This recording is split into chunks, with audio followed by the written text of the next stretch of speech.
Welcome to the Prospectors Radio Show, the talk show for our community. Please welcome Rich Cooley, Indiana Gold Hunter Dennis Dayton, Kathleen Biffle, and your host, Tim Grimes. All right, everybody, welcome back to another edition of Prospector Radio. I'm your host, Tim Grimes, and they're back. All of them. Got Kathleen, Shad, and Rich. All three are back this week, so want to welcome them. First off, we got Mr. Rich Cooley. What's going on, Rich? Oh, not much. How's everyone this evening? Doing good, man. I know you got some interesting tales to tell us tonight. Yeah, tonight, Cooley's Corner, we're going to talk about my little adventure that I had with a couple of good friends of mine, and I'll announce them later. But we had a pretty good, interesting thing, you know. A thing? It wasn't as good as I expected, but we had fun all together, and it was a good little outing we had. Oh, see, cool. Where was that Talk at? about that tonight. That was like in Virginia or something? Yeah, Central Okay. Virginia. All right, cool.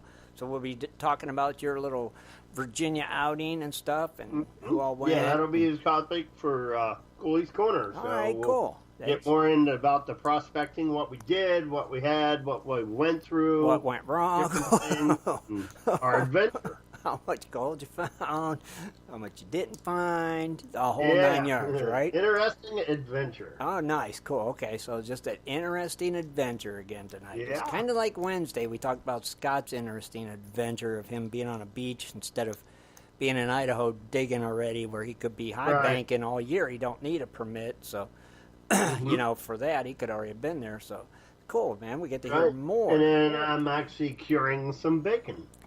Bacon's curing? Is it in the smoker right now? Bacon, yeah. It's in, this will be day 8. It's in the refrigerator right now. Oh. So basically, I make up a cure, and I put it all over the bacon, put it in big Ziploc bags, put it in the refrigerator. Every day I'll flip it for 10 to 14 days. Well, 10 days, and then I'll take it out, either wash it off or soak it in ice cold water for 45 minutes. Right. And tap it dry, let it in the refrigerator for 3 days to get what's called pedicles. It gets a light coat basically over top of it. Okay. Just makes it better for smoking. So. And that's called pedicles? Yeah, pedicles. And that's just normal? Yeah. It basically just gets a kind of a coating on the outside of it and seals everything in. That way when you smoke it, the smoke does good penetration. I don't know. Gotcha. I got you. I kind of see what you're saying. It's a smoking thing. It's a smoking thing. Yeah. It helps to get a better smoke range. You got to smoke to get it. I understand. Yeah. Mm-hmm. Well, that's cool. So that's been your latest smoking project? Yeah, I'm working on that because the Canadian bacon I did before turned out awesome. So I'm kind of doing it the same way and such, but... Oh, okay. And then I'm going to be running through a lot of material. This weekend was yard sale weekend. So I got rid of a lot of stuff. Well, big question is... Made over $100 some. So. It's not enough to get your air, though, is it? No, that's helping towards my prospecting stuff. Well, yeah. Well, all you need is your air, right? Yeah. Okay. And but that's like $300 some. Well, that's a quarter of the way there then. Yeah. I mean, right? But I'm good. I can get it whenever I want now. Of course. But I'm holding off. I got some other projects I'm working on, and I need to get a lot of my material out of my garage. Mm-hmm. I have a workbench, and I have those containers of coffee, you know? Yeah. Like Maxwell's coffee containers. Right. I got probably like 20 or 25 of them sitting down there that I've already ran the material, and I've already panned it twice. So what I'm going to do is fire up the cleanup sluice and run all that material through one last time, and just to make sure there's no gold in it, and then get rid of it. Put it in the garden. Well, no. What I'll do is I'll take that material and put it in the old paint cans I have underneath my bench and get rid of all of it. Oh, to like dry up you that always paint. got extra paint. Oh, You're never going to use extra paint for your house. No. Mm-mm. You know, you touch up a room, most of the time you don't touch up a room. And if you do, it looks totally different. Yeah. Right. So I'm going to get rid of 2 birds with 1 stone. Okay. Get rid of the old paint and then get rid of the material I don't need anymore. That old clay kitty litter works good for that too. Yeah, it'll dry that paint right up. Yeah, but it's basically, it'll suck it up too. You know what I mean? Yeah, but that's also good for your garden, black sands and stuff. Yeah, they always say it is anyway. Yeah. Yeah, I already have all my garden's rocking and rolling. It's doing real good. Already got the old garden. I didn't even know if you got your garden in yet. Oh my, yeah, I've had it in. I've had my potatoes in now for. Well, I remember the potatoes. You told us about the potatoes, and then that was like. Yeah, everything else is in. Yeah, it's all under black plastic, and so I don't have weeds growing up. And dang, Rich. They're rocking and rolling. I got all kinds of stuff going on. Tomatoes in everything. Oh yeah, I got broccoli, green peppers, tomatoes, a row of onions. Let's see, 4 tomato plants. 2 cherries, 2 celebrities, a row of snow peas, a row of green beans, a row of spinach, a row of lettuce, a row of carrots. Wow. And pepper plants, eggplant. You're ready. Zucchinis. You got a grocery store planted. It's yeah, Man, it's a 12 by 30 garden. That's a big garden. Wow, you'll be set. You're ready. Oh yeah, You're we'll have ready. potatoes for a whole year. Nice, very nice. I just can't do that gardening stuff. It just I don't know. Just I love it. Some people do. You know, yeah, that's just it. Some people really love gardening. Oh crap! Got my headphones. Sorry. Other than that, we're all good. We're ready for tonight's show. Can't get them back on. There we go. I've managed. It's tough with one arm. Well, Rich, man, I'm glad you made it, and I can't wait to hear about this little adventure. You know? Oh, yeah, it's an adventure. Gonna be an interesting one, for sure. Okay? Most definitely. All right. Thanks, Rich, for being here, man. Appreciate it. All right. Also joining us, we got our very own Miss Kathleen Biffle. Kathleen, what's going on? Hey, everybody. What's happening? Winding down from the weekend. We were very, very busy. Now, my question is, how's the new koi pond coming? Well, it's not done. We worked really hard today on dismantling it and moving rocks. Dismantling the old waterfall system? Yeah. Okay. But that's all you're... we had a koi die or disappear more, The one that disappeared? It just disappeared. We don't know what happened to it. Oh, that's never good. That could have been... I think a bird may have gotten it, big but bird. I don't know how because we have it covered. And they're spawning right now, so they're all crazy. They're like swimming all crazy, jumping around. Oh, there's eggs everywhere. Really? Now, I thought you didn't want them to spawn. I don't, but they did it anyway. I can't help Mother Nature. You're supposed to be the We even bought this floating plant thing where the plants can be in there so they can't. They've jumped into it. Really? The reason why is they can't. They don't have anything to lay their eggs on if they can't get to the plants. Okay. They make these things that you put your plants in to protect them. Number one, from going in the skimmer. Okay. Number two, from if you don't want your koi to eat the plants or lay eggs. Uh-huh. So we even put it in there, and they ended up just jumping into it. Jumped into this thing to lay their eggs. A little love nest. They were determined, Kathleen, to lay those eggs. But I thought you had this plan to separate them kind of dealy thingy when that time of year came around for them. That's what we tried to do. Uh-oh, so now what's that mean? How many possible... They'll probably eat all the eggs. Oh, you think they will?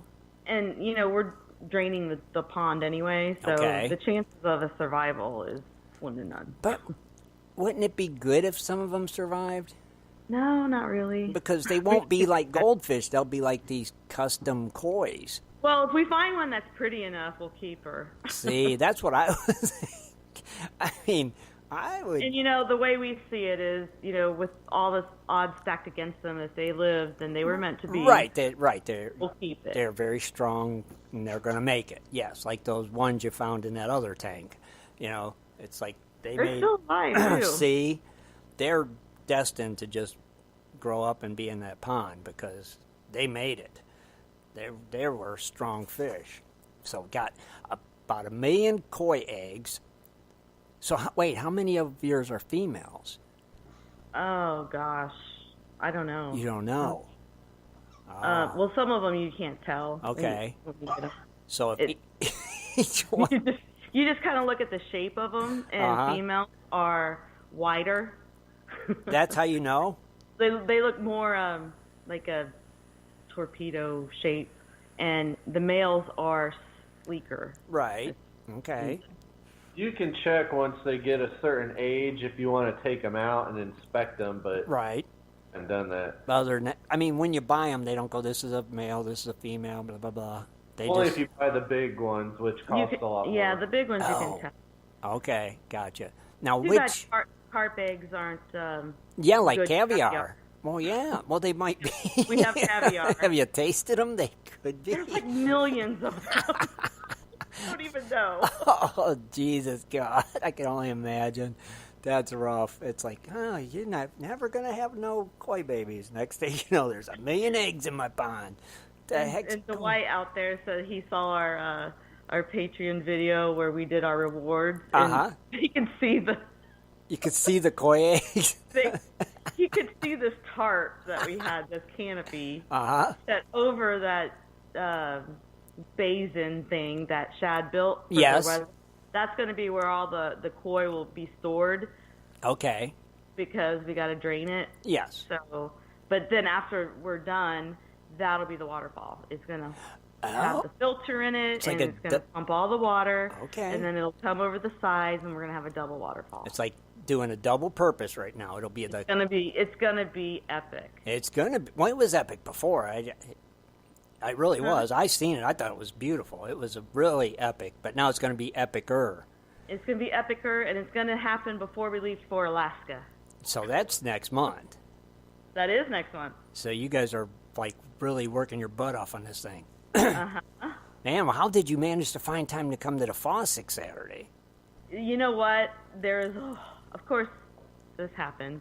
The night before, I contacted by my sister, and she gets nervous. She has anxiety as well, so she can't drive in the city. Oh, okay. So I typically will drive her to the airport to pick up her son, my nephew. Okay. But with advance notice. And, I had planned to go to the Fossick to stay and at least get to the dowsing contest, which Joe won. Cooper won again. Because we weren't there. But we even practiced and everything. And then, I found out the night before, and I'm like, you know what? We still got to get up there and say hi, and at least go for the GPAA Buckeye chapter meeting. So we did do that. So you did that. And then Dennis pulled in as soon as we had to go, because I had to hightail it right back down to Columbus by 4. Oh, jeez. Pick up your nephew. It was a busy day, and then Dennis and Paula stopped over to our house. Did they stop? See, they said they were gonna, and then they were like, "Man, it's getting late." And then they didn't know if they was gonna. So obviously, Paula talked them into it. Yeah, well, I have a whole ton of jewelry making stuff, right? Right. The beads and all of the stuff. And I used to make jewelry years ago, and I stopped doing that because I find gold as a hobby now. Right. Sure. Right. Well, yeah. No. Right. Makes sense. You just got out of that. You don't have time for them both. She's loving it. Paula is making jewelry and selling it. So okay. I gave her all my beads, and that's a lot of bead shows that I went to. No kidding. So that's what she had to stop by to pick that up. That's what was going on. Okay. It's on their way. So right. Right. Yep. But Dennis was like, "Oh, it's late. I don't. By the time we stop, it's gonna be blah blah. When we get home, he's like, let's just get it next week, and Dayton will be down that way. So I didn't know if they were stopping or not. If they that did. would entail me to remember to bring them. Yeah. And I won't. Because I have a horrible memory. So it's easier just to stop by your house and just grab them. Well, it's good Pretty much. It's good that Plus, they did. It was heavy. I mean, the case. It's a big stackable tower of toolbox. It's like a plastic toolbox. One of them like Stanley ones on wheels. Yes. The stackable. Yes. Yeah, those. Yeah. And so it wasn't on wheels though. We just had them stackable. Okay. So she got that. She's set up to make some jewelry now. Good to go. Nice. So you got to the Fossick, but you didn't get to do the dowsing rod competition. No, but I did pick up, we got to see Susie. She broke her ankle. Yeah. Poor thing. Yeah. Oh, wow. She was there with her boot, and I could totally sympathize with her. I was like, well, at least I was in my boot during the winter and not. That sucks. And she was poor. She's a trooper, though. She was out there. She was there. Yep. But the dowsing contest had a pretty good turnout. Probably, I'm gonna bet at least 15 competitors. I'm sure because of that trophy. Yeah, and I was there. I watched it, and You want to explain that a little bit later how they did it and all that stuff. It was cool, and Joe got again. It's like it's 2 in a row for Joe. It's like, man, I know, but he didn't win any raffles because we were standing next to him. Oh, you whammied him, huh? Oh, I thought he said he won some gold this weekend. Maybe that was something else then. Well, he might have today. They might have drawings today too. Oh, no, I actually seen that post a couple days ago where I thought he said he won some gold. Oh, he did last weekend or something. He won some. Oh, okay, that's what it was. Because he every weekend he pretty much wins. He don't even need to go prospecting. He just buys raffle tickets. You know, it's like, dang it, yeah, he won. I said, well, next year he should have to defend the trophy. That's what it should be. You have to defend it. I think he secretly hides and watches. I think he's got some kind of weird detector in his foot or. Now, if he wins it 3 years in a row, then yeah. Then he's the grandmaster, and yeah. Then he's excluded from it. He dowsing rod hunts. You can only win 3 in a row. Don't give him no ideas. No, it was cool. Like I said, I was wondering, and Joe again. I'm like, good job, though. Really, congratulations. Very cool. But you wasn't there, so you didn't get to do it. I know you wanted to, and that sucks. You know, you were all ready for it too. Dang. Yep. Well, maybe they'll do one at Ed and Jesse's thing.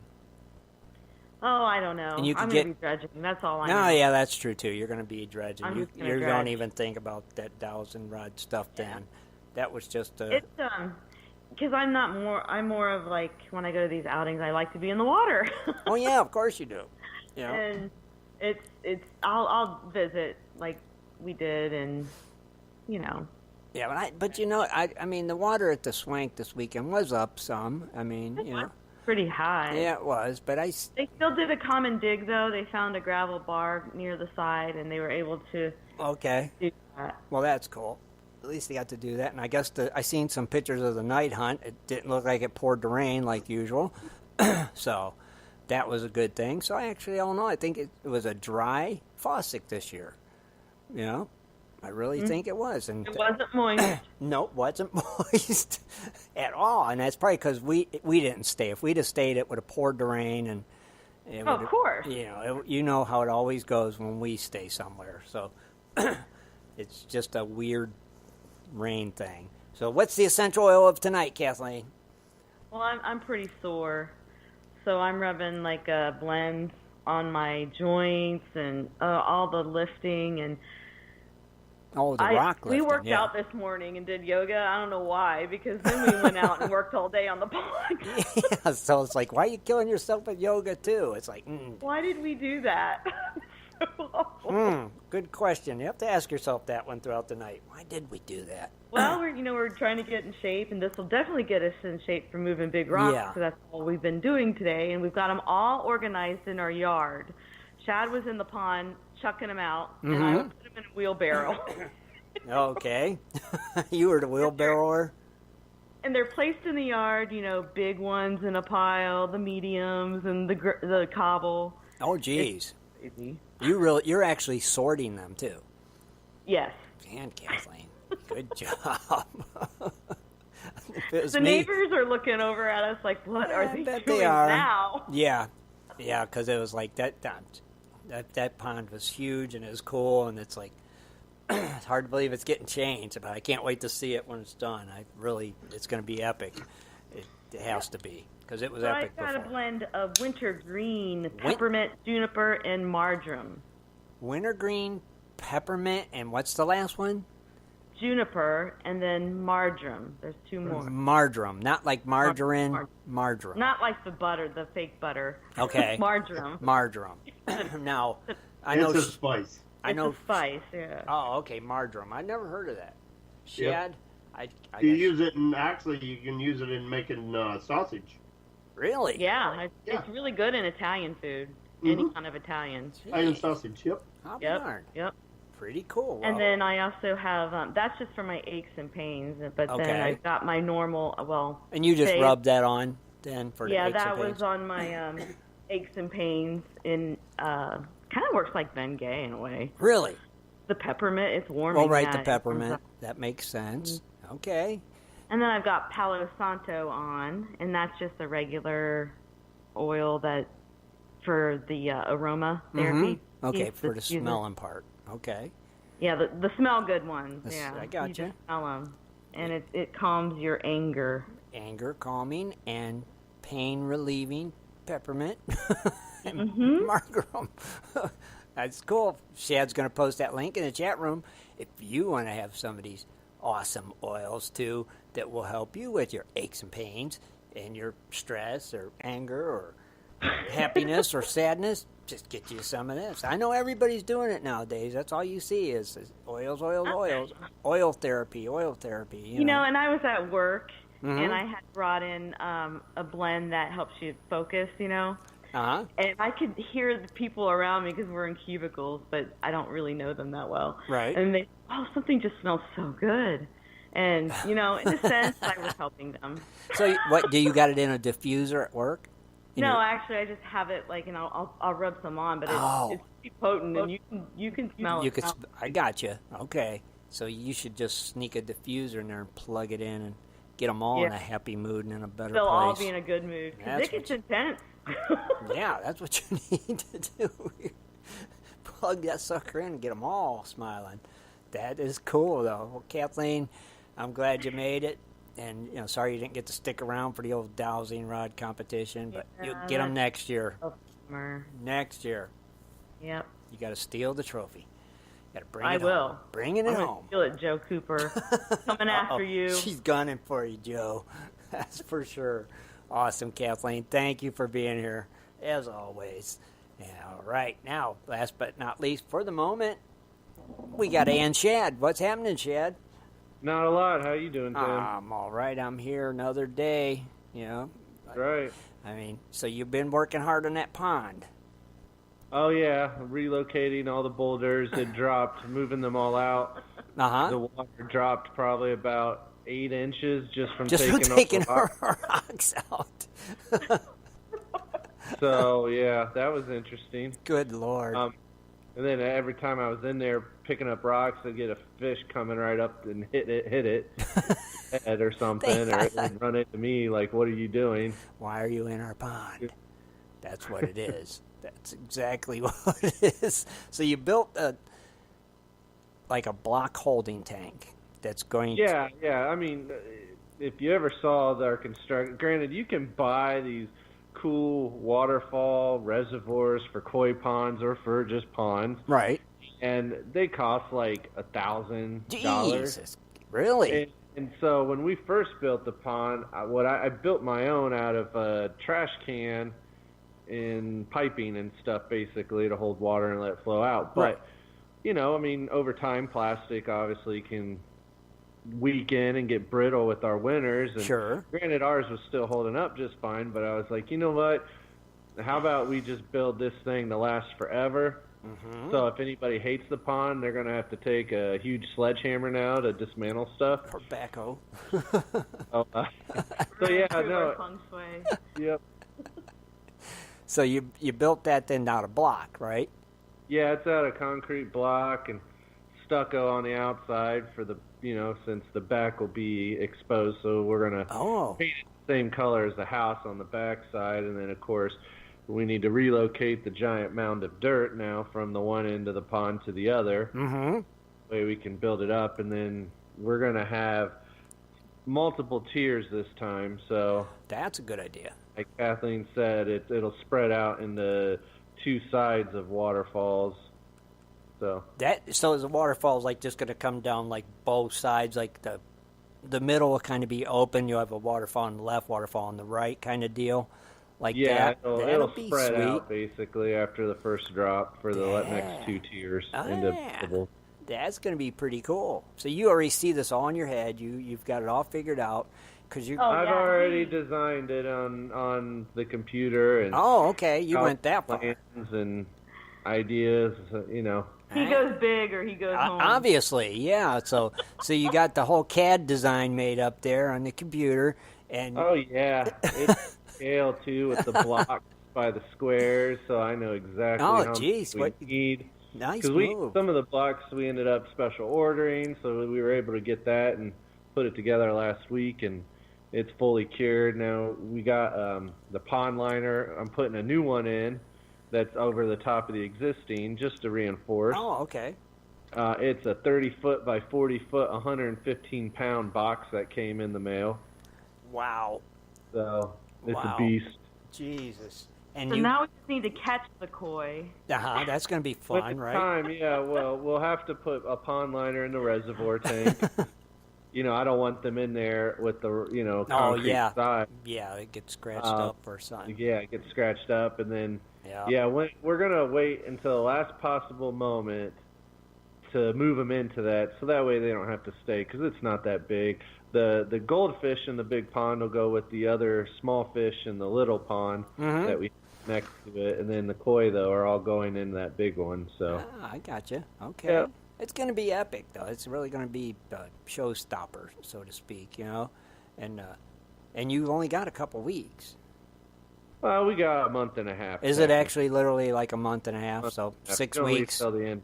We leave at the end of July for Alaska. All right, so you got, 6 weeks, basically, right? Okay. And we just have to figure it out with our schedule and getting everything done. But we have most everything we want. There's a few odd and end things we need to pick up for it, but yep. So, now, Alaska in 6 weeks. Yep. Did you go shoot the gun yet? No. That's still on the list. I was just thinking about that today, actually. Yep. Yeah, I'll probably venture out and go do it real quick to test fire it myself.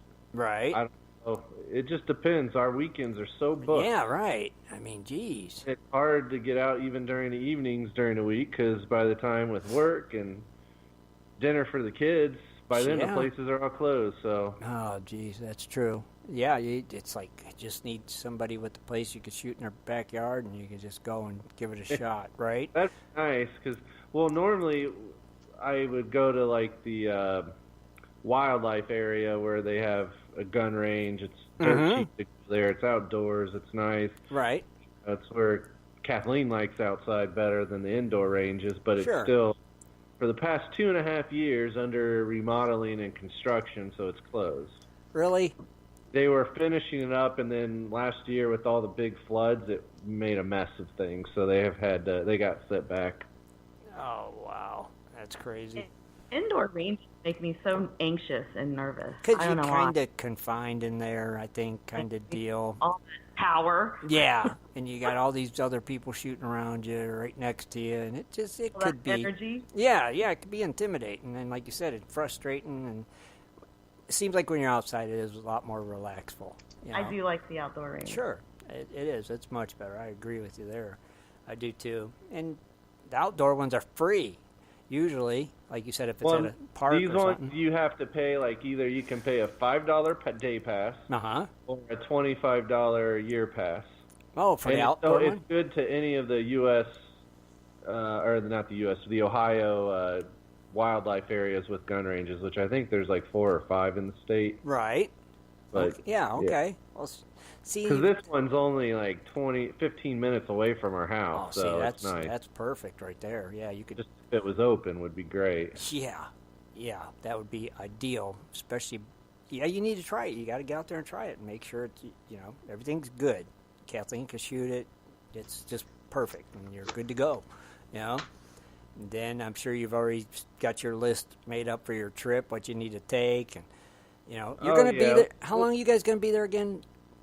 About like 2 weeks. I think like just over 2 weeks. Yeah. See, that's a lot. That's a long time. Yeah. to plan what you got to take for that. That's going to take some time. So it's like, geez. And did you get your mask done yet? I haven't made the adjustment yet. I'm working with Jimbo on that one. Oh, okay. All right, cool. All right. Well, so that's being planned out anyway. Oh, yeah. That'll be taken care of. And then, of course, just all the other odd-and-end items, extra items that we want to buy here and have. Of course, we need, extra dive gloves, that type of stuff. Yeah. And then we have to think about, okay, what supplies make sense to buy here rather than when we get into Alaska, because it would be a lot more. Yeah, so right. We got to figure that out now. Sure. I mean, it's gonna take some planning for a 2-week trip. I mean, if it was 2 days. We'll take 2 suitcases, and so you're limited, of course, to the weight unless you want to pay a lot of money. Right. So, but yeah. Man. It's going to we're be strategizing. Yeah, I bet you are. That's going to be a tough one to figure out because, like I said, 2 weeks is a lot different than 2 days. I mean, that's a lot. Like you said, your clothes, for while you're dredging, your wetsuits, this, that. I mean, good God, it's a lot you're going to have to take with you. Well, I have to plan ahead for the kids because. Oh God, yeah, that I forgot about the kids. Yeah, they start school right when we get back. So we get to do school shopping before we leave. They start school already again in July? Mid-August. Oh, my God. That's ridiculous. Oh, yeah, you guys, this is going to be a stressful one, I think. Get that oil out, Kathleen. Going to need it, right? But it's going to be cool. I can't wait for you guys to go and get back, and we can hear about all this. This is going to be like an epic trip. 2 weeks in Alaska. We'll have some good stories. Oh God, yeah, no matter what happens. Oh, you'll have all kinds of good stories. We'll have a lot of videos to put together from it to share with everyone, and oh yeah, the kind of equipment you used, what kind of weather you had, what kind of wildlife you encountered. The whole it's just going to be like a book. It'll be really cool to hear about this adventure. This is an adventure. I mean, 2 weeks is an adventure, Shad. It really is. Oh, yeah, definitely. I mean, that's an extreme adventure. That's going to be really cool. And like I said, I'm excited. We'll be living it through, you guys, every one of us, all the listeners, me. It's just cool. I mean, I'm excited for you guys. It's like, I know people that are going to Alaska for 2 weeks. That's what I'd be telling people. It's like, yeah, because the people say, have you ever been to Alaska looking for gold? And I'm like, nope, I got some friends that are getting ready to head down there for a 2-week stand of looking for gold, and it's going to be cool. Is Shannon going to be there too? No, he's not. Jimbo will be, right? Jimbo, yeah. Mm-hmm. There's a group of 8 of us. 8? Oh, okay, cool. See. Yep. And 2 to a dredge, and you're on your own. And everybody staying the same length of time, or some of them? Yeah. We did through the Gold Fever prospecting camp the 2-week trip, so it's 2 weeks of total dredging. So obviously travel time and everything's extra. Right. But yeah, I mean, because with the larger group, you can kind of get better rates than going with just 2 or 4 people. But yeah, it's pretty cool. It'll be two to a dredge. Okay. We're all running 6 inches dredges, so cool. Kathleen and I obviously will be sharing one. Sure. But we're going at a good time of the year. Water levels will be probably at its lowest. Nice. So that way we can get into some really good spots. Okay. Because yes, that river, it freezes 100% complete. Oh, really? It doesn't all the way down to bedrock, and the way the gold moves, it's just getting pushed in bedrock and around and stuff through the ice in the winter. Okay. Oh. So this is going to be nice. And all the equipment's already there. Yeah. Right? Oh, they supply everything. That's literally awesome. The only other thing you have to pay out of pocket, obviously, is your airfare to get there. Mm-hmm. And then, of course, because we're getting in the day before that they come and pick you up. Right. The 6-hour van ride. So they'll pick you up at the airport then? They pick us up in Fairbanks, yeah. We're going to stay at a hotel. Everyone is actually just right by the airport. And they'll pick us up, and we spend over 6+ hours in a van. Oh, jeez. Well, two vans. Okay. But yeah, then once we'll stop a couple of times, once to like a big grocery store with other supplies. I forget. It's I think it's a Fred Meyer store. Oh, okay. I'm nervous. Why? So there we can pick up, because we have to, have your own pillows and sleeping bags, obviously. So we'll just pick cheap ones up. Okay. I don't think anything's cheap in Alaska. Well, rather than flying, it depends what all we can fly with, Now, Shad, can you say, instead of doing that, like you said, flying with it, could you order some sleeping bags off Amazon and have them shipped there? I have no idea. I mean, okay. Yeah. To where it would be cheaper, maybe? And because like Kathleen said, nothing's cheap in Alaska, and I bet even cheap sleeping bags aren't cheap. Well, the only good thing is, Jimbo and one other guy, they were there last year. Right. So they already had to go through this and do it and buy some stuff. So I'm relying on their experience from the previous year. Mm-hmm. So on what makes sense to do, buy ahead of time or just pick up there. But yeah, I mean, if you want any extras, obviously alcohol, and other snacks or something, you can pick it up there. But all your food, breakfast, lunch, and dinners are provided. Sleeping areas are provided. You have to get your own snacks. If you want if you want other food, you got to get it yourself. Oh, okay, like your snackles, like Kathleen said. That's. Yeah, so you'll have Your chances to stop and get stuff, and then you have to get on. It's like a 40-minute to an hour ride on boats or hovercraft to get to the campsite. Wow, cool. After the 6 hours. After the 6 hours. That's what I'm looking forward to, that hovercraft. Yeah. That's what they'll be using at the time we're there, because the water levels will be so low.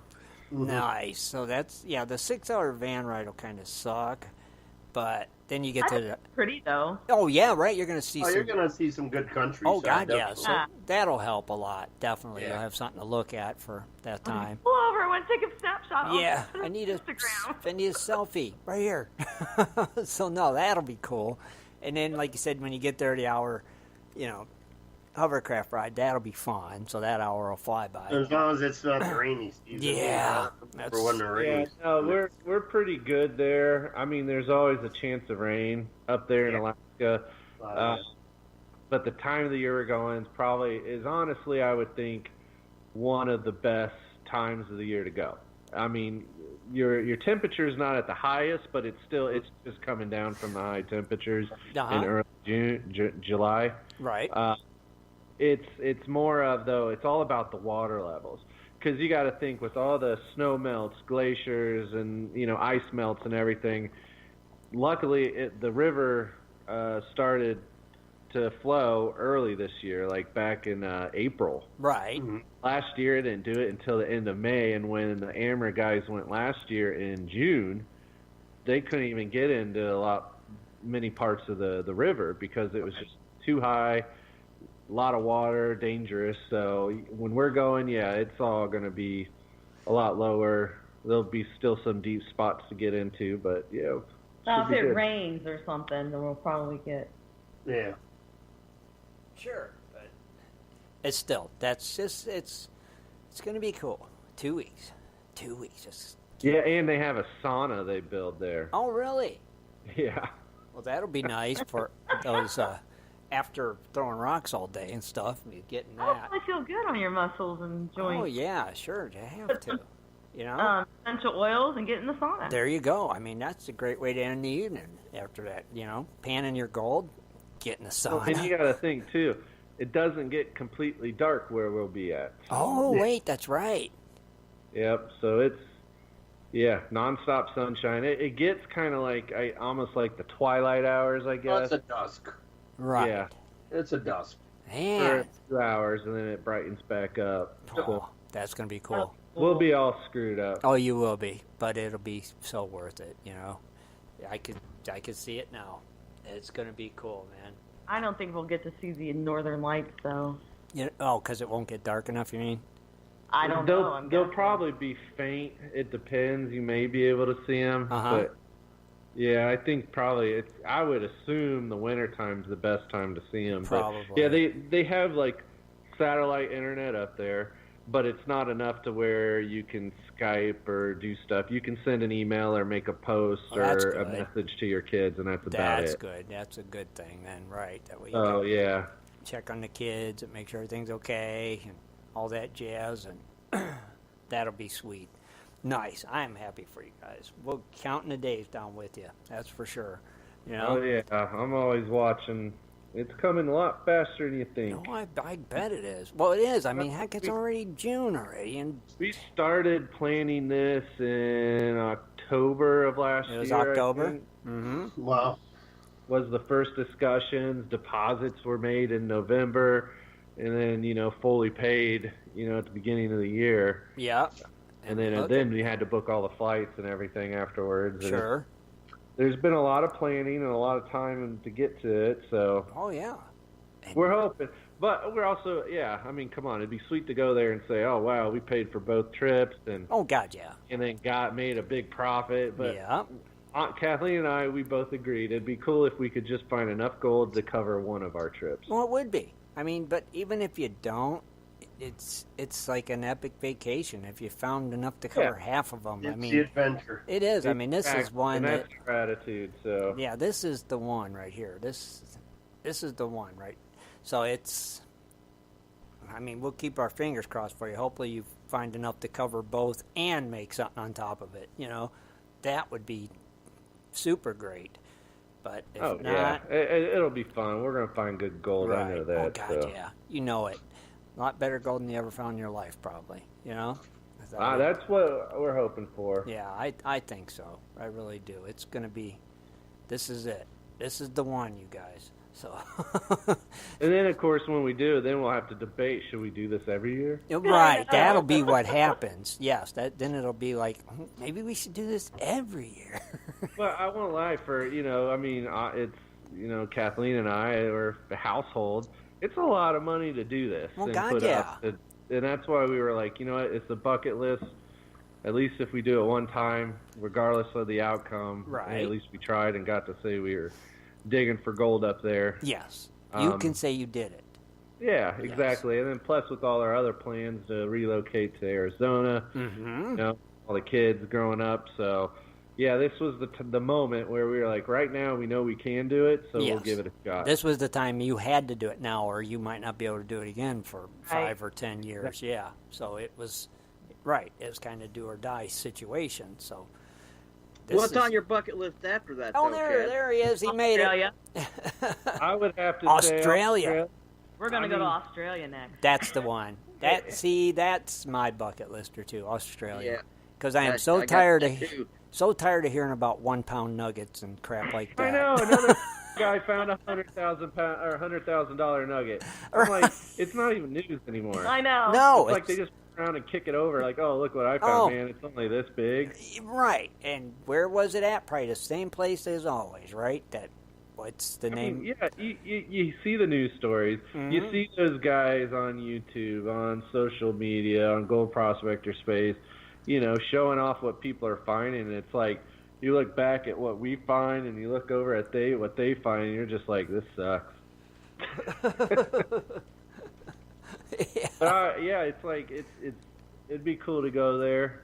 I mean, from what I hear, though, you got to get connected to some locals to go to the places, and Oh, sure, you know that, right? I think we just go and just walk down the street and kick around some rocks. That's it. Kick dirt, kick rocks. You're gonna kick something that don't want to move and pick it up. That's the one. I just laugh at the ones that find it. They've lived. Granted, they're not living in town, but there's their house or wherever they live. They've been there for years, and they were out just digging for something. And they find a giant nugget. Yeah. I mean, come on. it's always... like, man, I hit another big rock. Oh, wait, it's gold. Cool. Yeah. I was doing some plowing, and I turned up this big rock, and, it was a 100-pound chunk of gold. Oh, my. Yeah. Put it in a collection. Yeah, it's like, we usually only find 50-pounders. Are they just door stops everywhere for them because it's so common? I'm starting to wonder, really, because it's turning into an everyday occurrence. Or is this just some kind of trick to get people to come down there and spend money? It's like, good God, that's the bucket lister right there. It would be cool. Yeah, that would be. I've always wanted to go to Australia too, and that's one place I've never been. And I was supposed to go out there when I was in the Marines. Oh, really?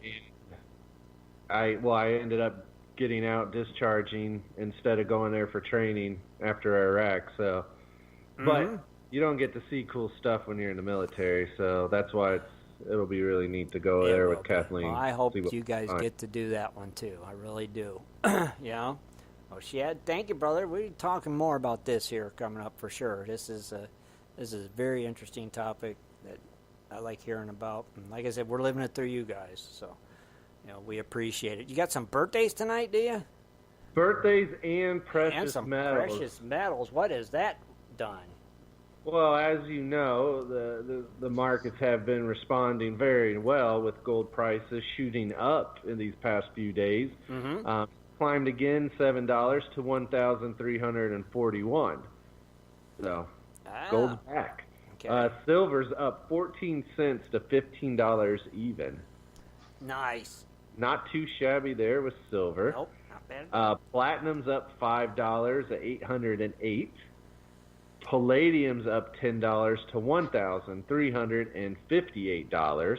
Okay. And then our rhodium is up $20, making a comeback to $2,890. Dang. So, and that was actually a big jump for rhodium. That's been really flat. Yeah, it's been holding pretty steady. It hasn't really been doing nothing. Yep. Now it takes a big jump. That's nice. We shall see what continues to happen with everything. So. It's always better when you read them. They seem to go up. Don't know why. Strange coincidence. Dennis, you singing? I'm always singing. Oh, take it away, sunshine. Happy birthday to you. Happy birthday to you. Happy birthday to you. Happy birthday to you. Oh, there it is. There it is. Amazing. Thank you, Dennis. Well, it's June 9th. Wow, I'm jumping ahead. We have Alan M., David Ackerman, Delton Maddox, Donald Pack, John Hauser, Leonard James Fitton, Michael L. Rankin, Pam Rupp, Terry Carlisle, Terry Blood, Terry Hoare, Travis Manley, and True North. Tomorrow, I can see that we have Bobby J. Moeller, Chris, Dan Waldman, Dane McCabe, Daryl Seymour, and Elaine McManus. So happy birthday. Happy birthday, everybody. Pretty cool. You got anyone you highlighting tonight? Yeah, I'll take a quick look here at John Hauser's page. He's been a member of the site, looks like since 2014 going back. So, which is cool. And then, let's see, he's from the United States. Okay. No other location information. He didn't narrow it down a little bit. He didn't narrow it down. But he likes to do hard rock mining and going through tailings. So obviously, he's out west. Obviously, probably. And if you look at his profile, most of his pictures are definitely load mines. Okay. So he doesn't belong to any clubs, and he uses just hand tools. Ooh. So he's definitely sounds like a hard rock miner. Yeah, definitely. Nailed it. Awesome, Shad. Good job, brother. We appreciate it, and I want to thank you for being here. As always, thank you, Shad. You're welcome. All right, and last but not least, the Indiana Gold Hunter himself, Mr. Dennis Dayton. What's happening, Dennis? Not a whole lot. Just finally got to see some of you ugly mugs over the weekend. You missed us. You missed us. And, yeah, it was fun. Going to the Fossick. And, I hadn't been back there on the Swank properties. This is almost 3 years. 3 years at least. Yeah. I sure have missed some of them, talking to the people and. Oh, yeah. Really cool. It was fun. It was. I had a blast. You did. What did you do? What events was you in? I did the metal detecting during the day. Right. And, of course, Nugget Joe won the dowsing again. Yep. 2-year crying. He's the champ. How close was he this year? Oh, what? 3 foot? He was probably about 10, 15 feet away from I it. thought it was more like 3 or 4 foot. That's what he was last year. Yeah. He was close enough for the win. He's close. Yeah, he was close. But you know what, though? The only time you can really brag about it is when you do it 3 years in a row. So, next year I'm going to make sure I'm there. I'm going to blindfold him. I'm going to stay with him the whole entire time so he can't cheat and find out where that nugget is. Take him up to Walmart or something, right? Oh yeah, I'm taking him and the whole family's going. We're going to go way when Patrick goes to bury that nugget. Yep, he's the reigning champ. But you had a good time. That's what counts. Oh yeah, you and Paula it came. Was great. Yep, you and it was great. Yeah, got to get the old Fisher Go Bug 2 out and found a lot of coins, a knife, some jewelry. It was really cool. Found some what do you call it? The silver dimes, the mercury dimes, some steel pennies. Just had fun. Did they have those colored coins like they did before, and then you get prizes? Is that what they did, or? No, actually what they did on this one is they buried like a whole bunch of keys. Okay. And it was a master lock key, and whoever had found that key, and it was a kid that found it. I'm glad that they he found it, and it's usually I like the kids to win because it gets excites them and keeps them going, and that's a generation coming up, but you got a box full of stuff, silver, gold, all kinds of stuff in that box. You got to keep the box and everything. Oh, cool. Really cool wooden box, and the food truck it was there. I really want to thank them, the Buckeye chapter, for getting that food truck in. Yeah, it was good. Prices was good. Oh yeah, absolutely. And the greatest thing about it was, when we were getting ready to leave, I went up to get some drinks for the road home, and I guess I was one of the last ones there, and he had a hamburger and a couple brats. Oh, so he cut me one heck of a deal. So I got to wipe them out, make sure there was no food left over for the day. Oh, I bet that made you happy, didn't it? Oh yeah, the wife, she likes plain hamburgers, and we're trying to do our diet without bread. So I gave Patrick one of the brats, and I had the other one. So. Oh yeah, well cool. See, it's good that you came, man. You came, you did the dowsing, you did metal detecting, you hung out. You got to see people you hadn't seen in a while, and you got to see Kathleen and Shad, even though you just seen them recently. Yeah, I got to see you. I hadn't seen you in a while, and it was like, oh, it's cool, man. It's always it was fun. And I got to see you, and I tell you one thing, I like your car you got. I didn't realize you got rid of your other one. The one that, you was going nuts over, had a little bitty scrape on it. Yeah. That's a nice car you got. Holy cows. Yeah, but it's not a Challenger. Well, you know what? It's pretty sweet, though. It's cool. It's cool. It's still in that class. It's a Charger. So either one, fine with me, I guess. Yeah, but on the drive home, we stopped by Shad and Kathleen. I heard not. See, I thought you wasn't gonna. We had fun. We really did. Paula really enjoyed it, and Paula got a bunch of stuff from Kathleen. Yeah. Because my wife's into making that jewelry stuff, and man, we got like 150 pounds of beads and boxes, and I got to see the kois. Oh, you finally got to see them. Oh, I actually had a fishing pole in the back of my truck, and I was going to try to catch them off guard. Maybe and then when they come outside, I would have had the fishing pole down in the water. Maybe. That would have been funny as hell. But, yeah, it was fun. We had a really good time, spending over there, spending time with the Biffles, and, getting stuff planned out for this coming weekend. Right. Getting all that ready and planned out. And, And at Dayton Diggers. Yes. Speaking of that, Dennis, we're going to have Roger's going to call in later on from the Dayton Diggers, and he's just going to tell everybody a little about the event, where it's located, and what they got going on, and things like that. So that'll because I remember you was asking me exactly where it is, and I sent you a little like invite thing on Facebook. I don't know if you got it yet. Yeah, I was at work. I got that, and I clicked the I'm going button. Okay, so that's the addresses on there and stuff too. So. Oh, okay. I didn't see that. Yeah, so that's why I sent it to Shad also because he wasn't sure either. So. Yeah, Shad sent me the address. So. Okay, good. So we're set on that. So nice. Yeah. But yeah, so you'll be there at that. So it'd be me, you, Kathleen, and Shad. We'll just hang out and meet some people and maybe find us some new listeners along the way and just have some fun. Maybe you guys will find you some new viewers for your videos, all that jazz. So it'll be cool. It'll be fun. Right. We'll have a good time as always when we get together.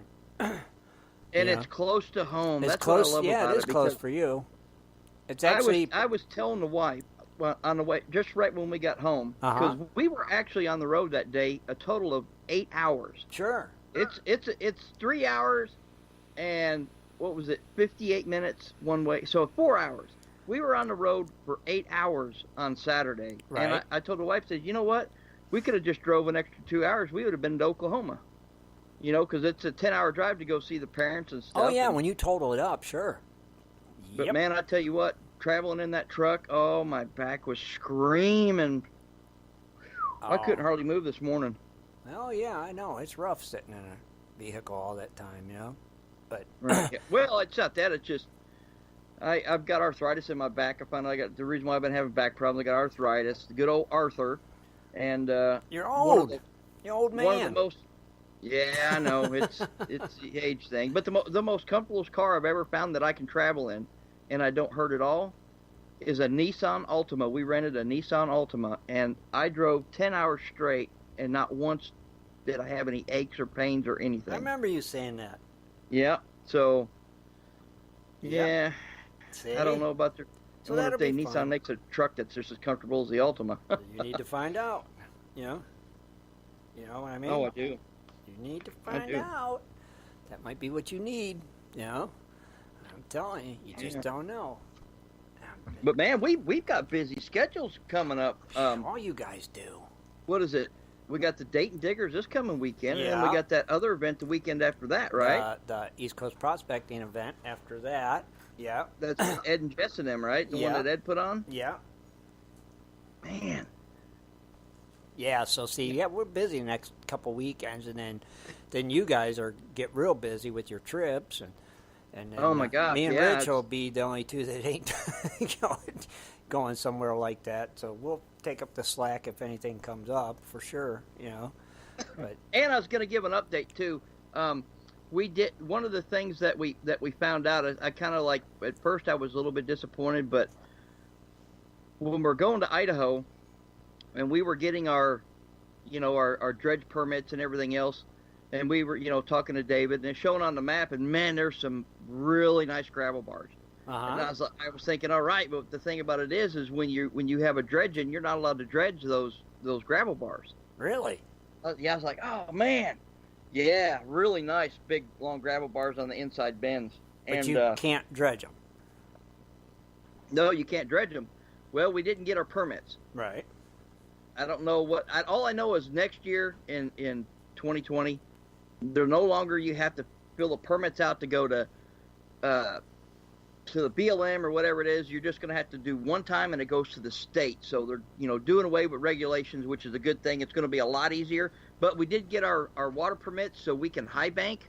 Right. And we can also use dryland nozzles. So guess what? Guess what we're going to be doing? Now we can work those gravel bars. Oh, see, that's cool. At least you can do that. Yeah. Yeah. We're going to take my Summit mini trommel. We got I'm taking my 3 high bankers, the Advanced Mining CC 690, my Gold Hog Raptor 2.0 with clay claw, and the Gold Hog Mini. Sure. And I'm getting ready to order that or the box on it that flares out wider. Mm-hmm. And going to order a couple of dryland nozzles. So basically, we're going to be dredging, but it's not going to, our high bankers aren't going to be in the water floating. So right, I got you. And hitting some of those high benches. I know, talking to David, those high benches that are up in there have never been touched. So see, that might be really cool. You know what? It's all good. It's still all good. So. Yeah, is that right? Exactly. You're still going to be up there. You're still going to be getting gold, Oh, yeah. You're still going to have fun. So. And I know Corey, I got to find out where he ordered. He's got like a little hookah system where you can just dive, because I've got those crevice tools that I make. I'm still going to get in that river and do some crevicing in some of them bedrock cracks and stuff. So you could still do that, too. Oh, yeah, you can. That's not dredging. Nope. I can go down there and crevice. So that's what I'm going to do. I'm going to try to find out some really good cracks and just start working the cracks. And Well, there you go. That might be the trick. It really might be. 33 days and counting. Dang. So it's, yours and Shad and Kathleen's, it's like right there. You guys I hope they do good, man. I tell you what, I'm excited for Shad and Kathleen. They're going to have a blast. I am for both of you guys. You guys are all going to have a good time.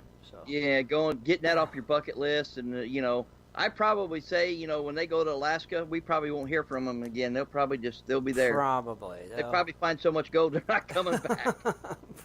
Or they'll decide to move to Alaska instead of Arizona. It'll be like, the gold's too good down here. I hope they really get a bunch of gold. They should. I think all you guys are going to do so good on these trips.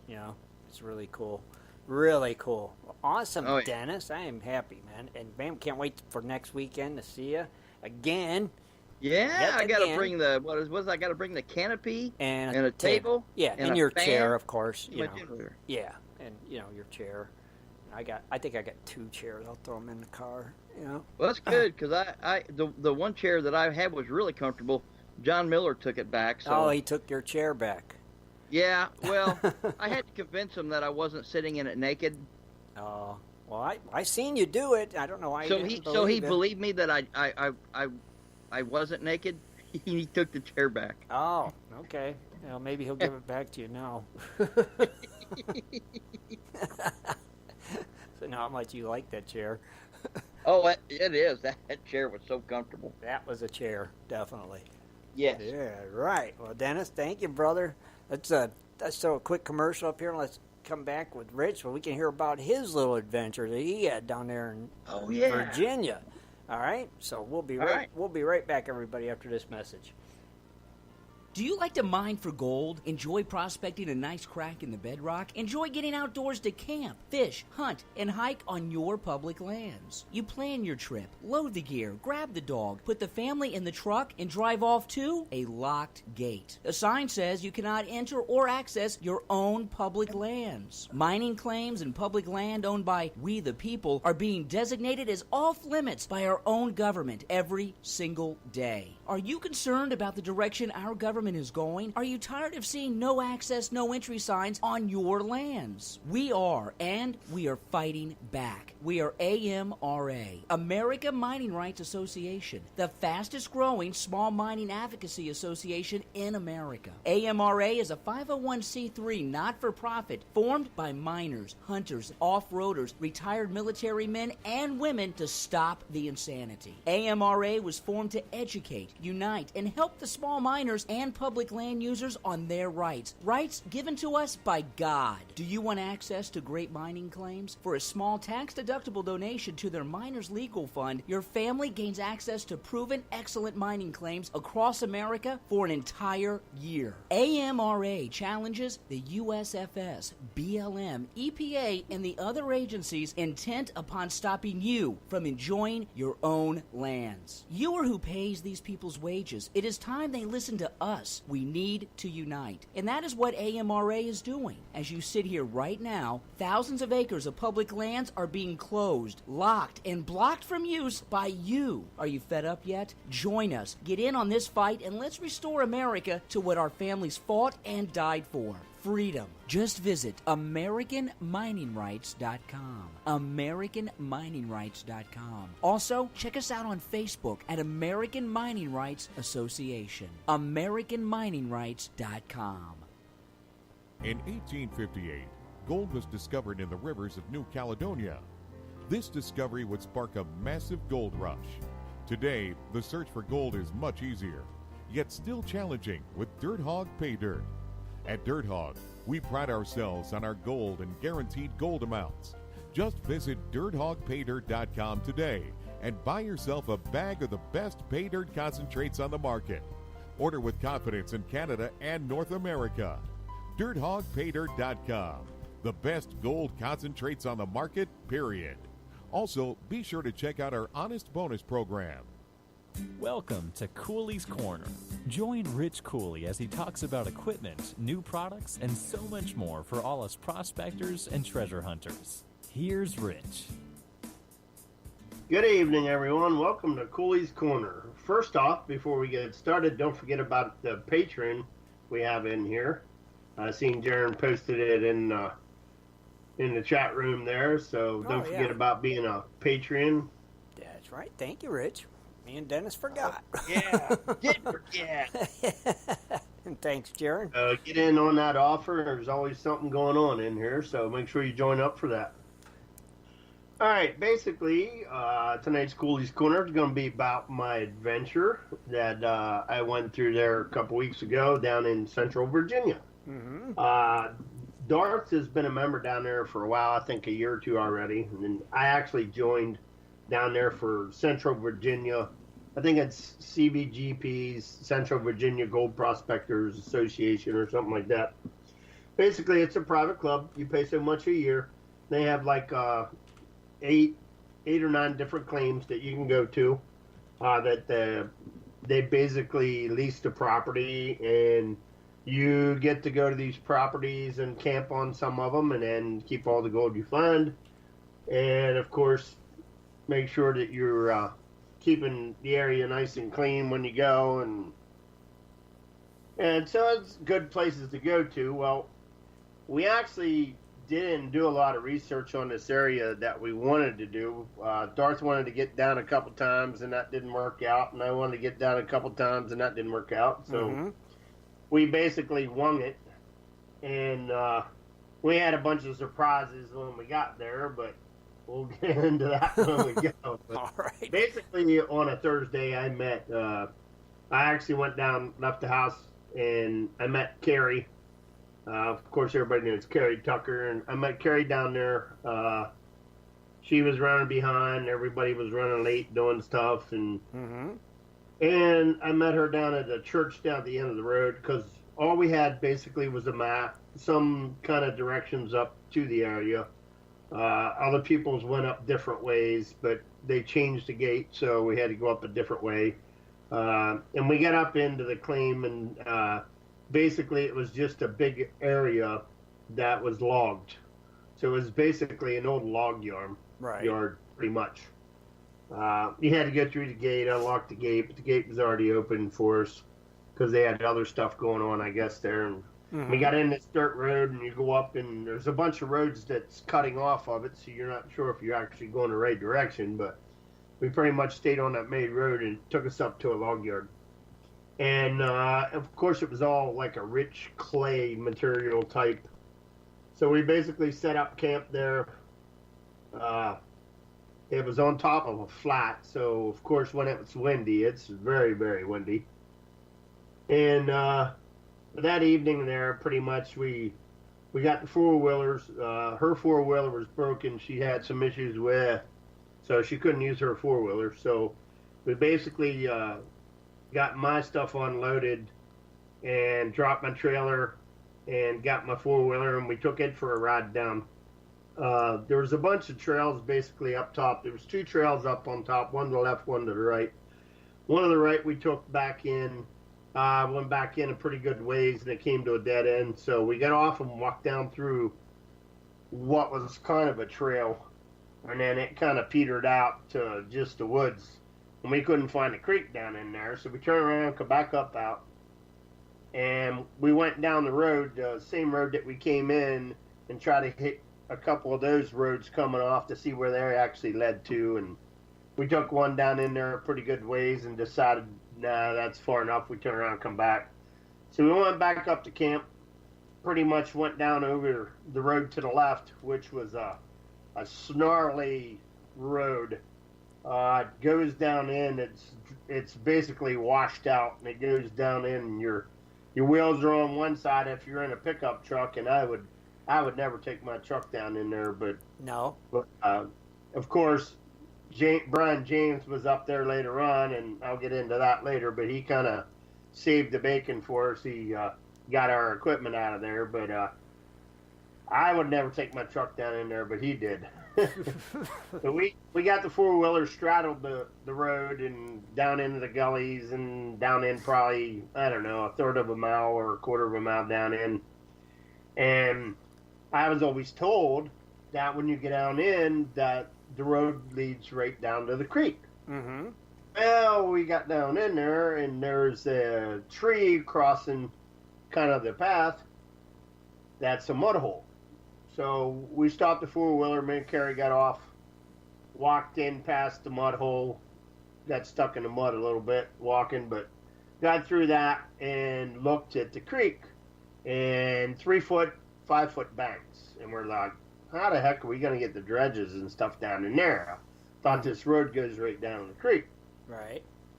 So being disgusted, we walk around for a little bit, can't find anything, so we come back up to camp, and I make a couple phone calls of people that's been there before and texting them, and later on after a couple phone calls, we find out that there is a trail that is off of that you have to do a little bit more adventuring. So we get on the four-wheeler, and we take our pans along, and we go back down. Right. So we find this little trail that's off to the left, and basically the only way you can really get to it is you have to make another trail through the woods to be able to get your equipment down there. Oh, geez. So we got the trail, and I didn't take my four-wheeler in yet. Mm-hmm. Found a trail, and we walked in, and it leaded right down into the water. So we thought, here we go. Right. So it's all exposed bedrock. Everywhere you look, pretty much, except for on the landing there, it was cobble, but I mean, pretty much upstream, downstream, as far as you could see, was pretty much all exposed bedrock. Right. And that's a good thing, and that's a bad thing. Sure. The problem of it is all around that area, since that's the only area you can get into, so many people's been in there, that all the good gold's probably pretty much gone unless you get lucky to hit a spot that nobody's been. Yeah. And, of course, the gold will replenish itself, and it's just going to be flood gold, which is a small gold. Right. So, for about an hour, me and Carrie was up and down the creek.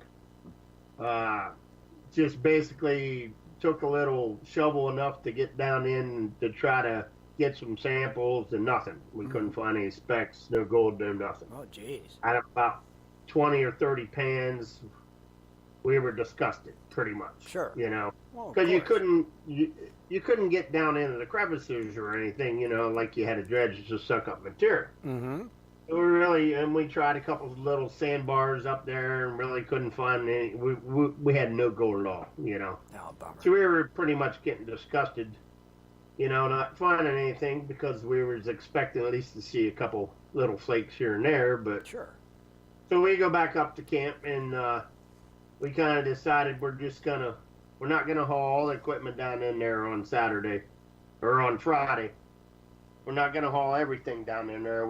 Since my dredge was already loaded on my trailer, we were gonna try to find a path through the woods to get my stuff down in the water. And then the water wasn't very deep. In some areas it was 6 inches, enough that you could drag your dredge across the top. Right. And then you got into a little deeper water on downstream a little bit, and then it narrows out again to about 2 or 3 inches of water on rocks, and I didn't want to drag my dredge, across on that. Right. Now, I'm sure there was a lot better area more on downstream, but the problem is the water wasn't high enough to be able to get your dredge down there. Mm-hmm. Plus, there was a couple of trees across the creek. Where I really wanted to go downstream, we really couldn't get there at that point without a lot of work, and since we wasn't spending a whole week or two there, it wasn't worth really trying to get everything down in there. Right. So basically what we did was we found an area. I got the dowsing rods out, and it kept hitting all over this one area. And so I told her, I said, I'm just going to have you run the dredge. I'll tend the box, and we'll do a run, about an hour and a half run, and see what we get. So that's basically what we did Friday morning. We got everything down in there. Friday night, let me go back to that. Friday night when we were all done, we come back up. I took Carrie out for dinner. We went to a Mexican restaurant. there in Dillon. Uh-huh. Called Dillon, Virginia. Okay. So we went in for dinner in there, come back, and then we didn't have a fire or anything because Darth and them was going to bring the fire pit. So we didn't have a fire there Friday night. So we went to bed probably, 11:30, 12 o'clock. Woke up next morning. Of course, I was up bright and early and bushy-tailed. Yep. Started breakfast, and we had eggs, Canadian bacon, hash browns, and toast. Nice. Then after breakfast, we went down, hooked everything up, got down in there. I thought I was going to have to cut a couple limbs and stuff down, but we found a path through the woods down into where we needed to go, unloaded everything, brought the four-wheeler and stuff up out of the creek, and staged it up there down at the bottom of the hill.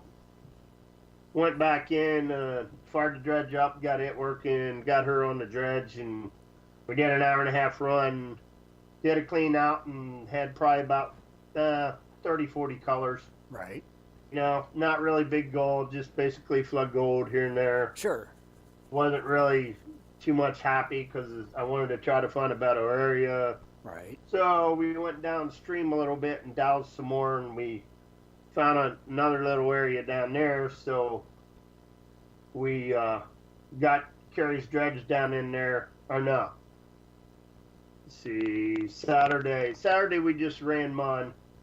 We come up around 12:30 lunch, and Darth came. So Darth pretty much set up camp, unloaded his four-wheeler, and he had some issues with his four-wheeler that he had to get straightened out. So while he was doing that, I basically got on the four-wheeler, went down, secured my dredge, pulled it to the side of the water, tied it up for the evening because we were pretty much done. Right. We had to figure out a game plan of what we were going to do. So basically we decided that Saturday morning we were going to just take her dredge down in and either put her with me or put her downstream a little bit. So, Darth set up Friday night. Basically, his dad showed up and got him all set up, and then Darth was, after he got his four-wheeler fixed, I went down and picked his dad up down at the gate and guided him up to camp so he knew where everything was, got him all set up. And then Friday night, I can't remember what we had for supper. It was either burgers or steaks, I can't remember. I'm sure it was good.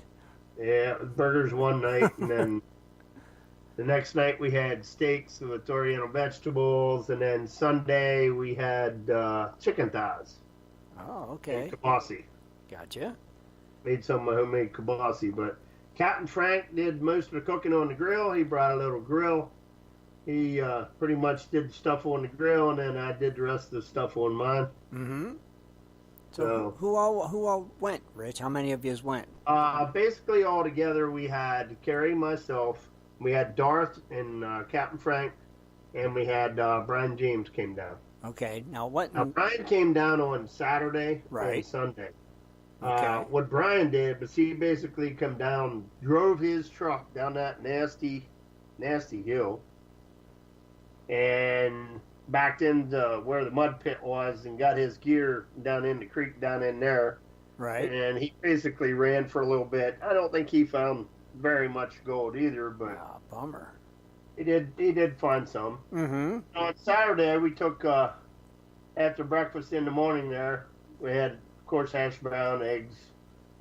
I think we had bacon that morning too.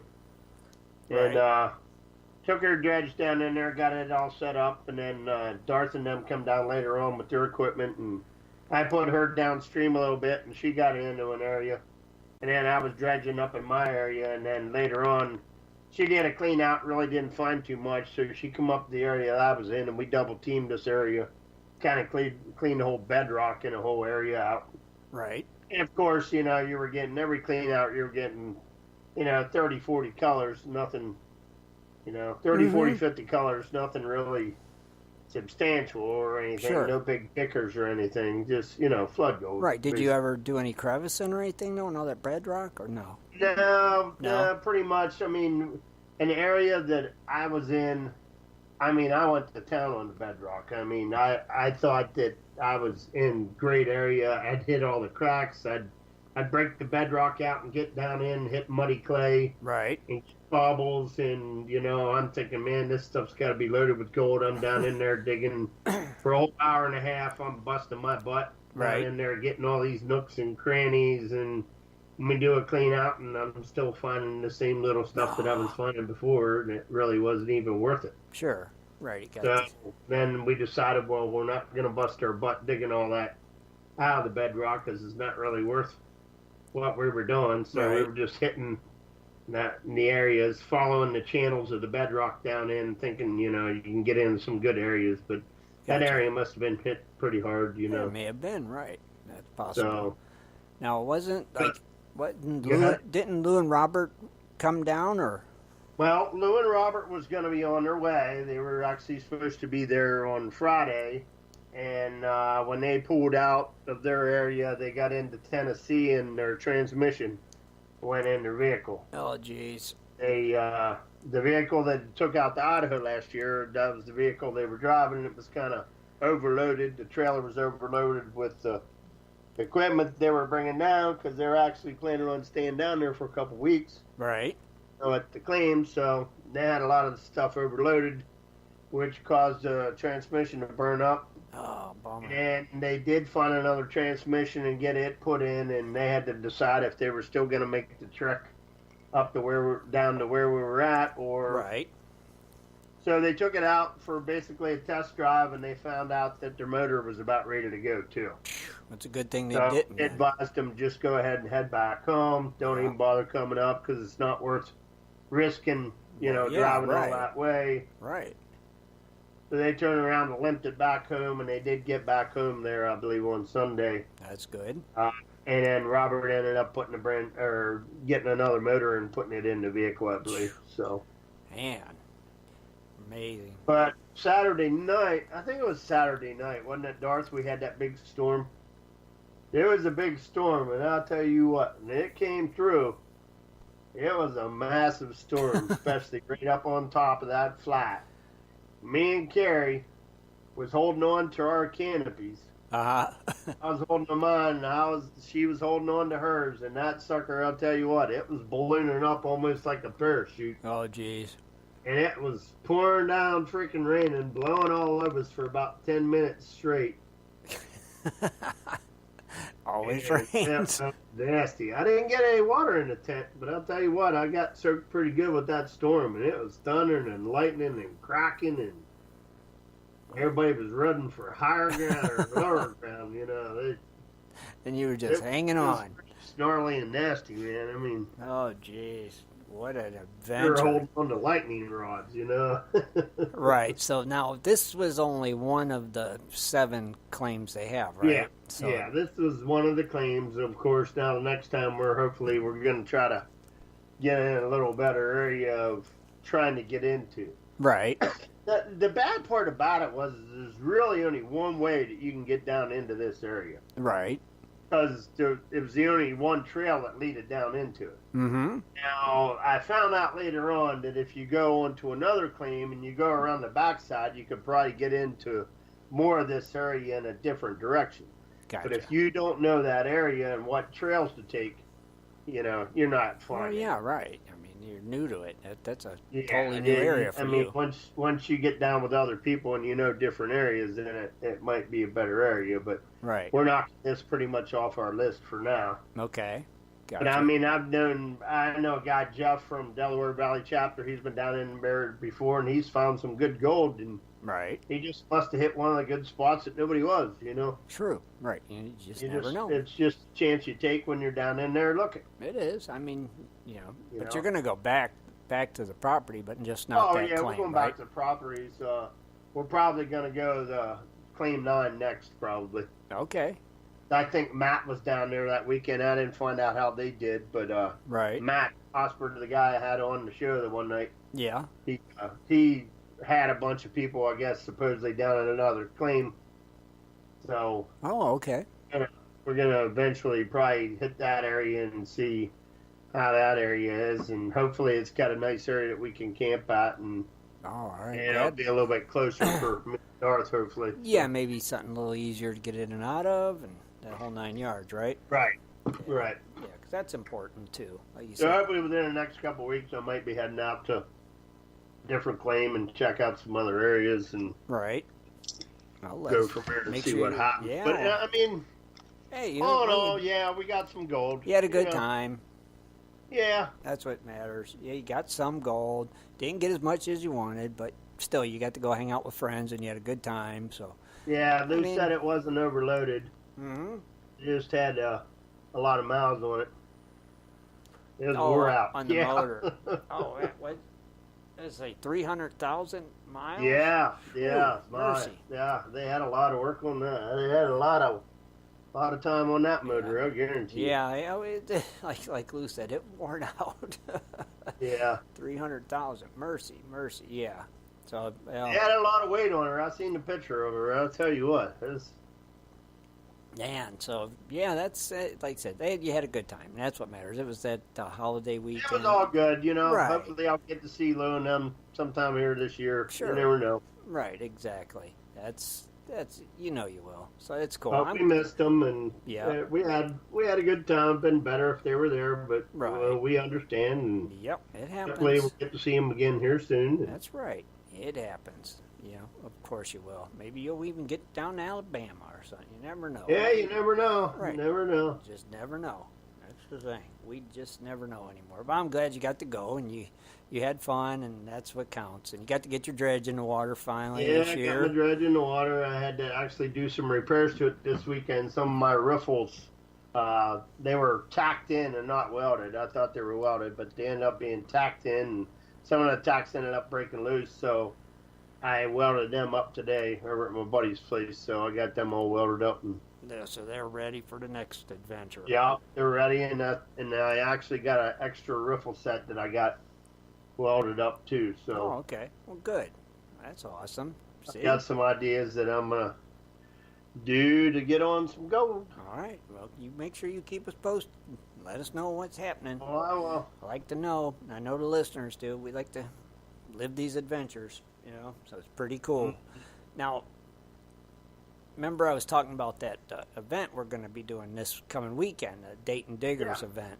Well, we're going to have Roger Snell call in, and he's one organizing this event. So we're going to have him give us a call. He's the guy that was one of the OSPA members, I believe. Roger? Or not? The name sounds familiar. Roger Snow. Okay.